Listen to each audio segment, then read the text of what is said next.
Assalamualaikum warahmatullahi wabarakatuh. Kali ini Olahraga memberikan banyak manfaat yang bagus untuk tubuh dan pikiran.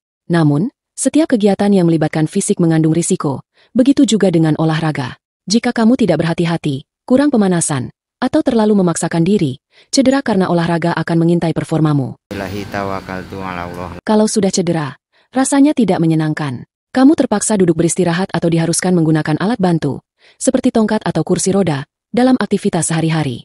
Pemulihan cedera dapat berlangsung singkat maupun dalam jangka waktu lama.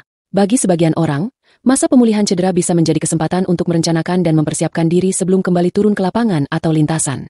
Namun, bagi sebagian lain, cedera bisa menjadi alasan dia tidak melakukan olahraga lagi. Untungnya, cedera dapat dihindari dan diminimalkan dampaknya. Sebelum olahraga, Heidi Goldman, editor pelaksana di Harvard Health Letter, menjelaskan bahwa cedera karena olahraga dapat dihindari dengan fokus pada saat persiapan, ketika melakukannya, dan setelah olahraga. Demi menghindari risiko cedera, olahraga yang aman membutuhkan perencanaan dan eksekusi yang hati-hati. Kamu dapat memulai perencanaan dengan memilih latihan atau olahraga yang sesuai kemampuanmu. Contohnya, jika sedang mengalami masalah persendian, kamu dapat menghindari cedera dengan memilih olahraga yang tidak terlalu membebankan sendi, seperti berenang atau bersepeda. Jika kamu punya masalah dengan keseimbangan, latihan bersama personal trainer dapat jadi pilihan yang sangat aman. Kamu juga bisa berkonsultasi dengan dokter atau personal trainer untuk mengetahui olahraga yang cocok, apalagi jika kamu mempunyai masalah kesehatan pada jantung atau paru-paru. Memilih alat dan sarana olahraga yang pas juga menambah tingkat keamanan. Sebelum menggunakan beban seperti dumbbell atau barbel, awali latihanmu dengan berat yang dapat kamu angkat dengan mudah. Selain itu, pilihlah sepatu dan setelan olahraga yang didesain khusus untuk tipe olahraga yang kamu lakukan. Sebagai contoh, gunakan pakaian olahraga yang didominasi warna mencolok ketika kamu olahraga lari, bersepeda, atau berjalan di luar ruangan sehingga kamu akan mudah kelihatan oleh pengguna jalan yang lain.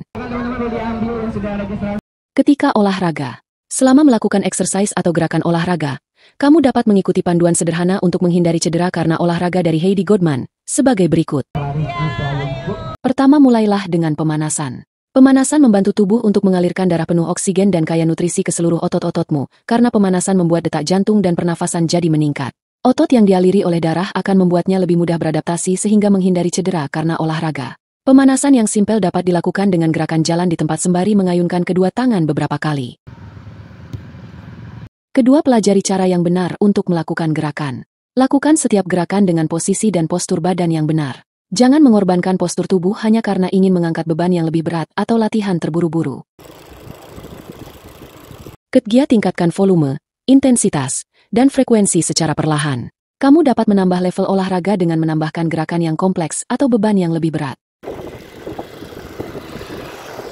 Keempat, dengarkan tubuhmu sendiri dengan berolahraga sesuai kemampuan. Jangan sampai terlalu berlebihan.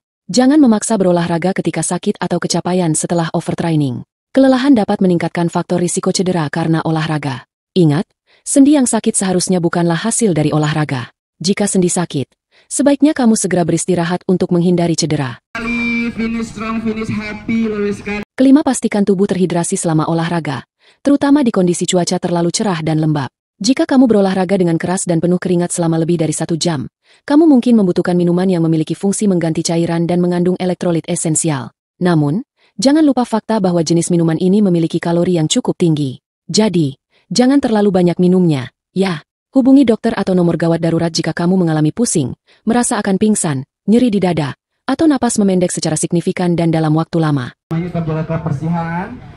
Tindakan setelah olahraga.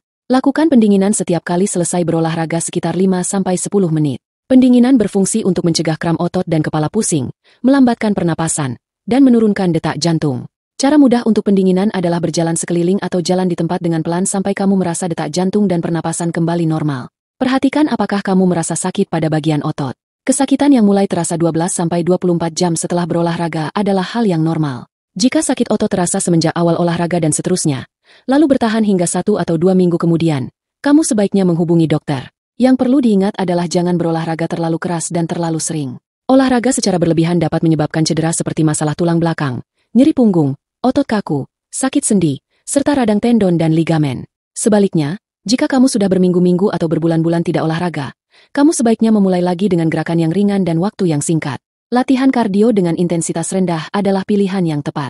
Selain itu, kamu juga bisa menambahkan angkat beban ringan. Pastikan untuk memilih latihan yang mudah dan lakukan sedikit repetisi dan sedikit set. Dengan demikian, Tubuh kamu akan aman untuk beradaptasi sebelum melakukan aktivitas yang lebih menantang, sehingga kamu dapat menghindari cedera karena olahraga.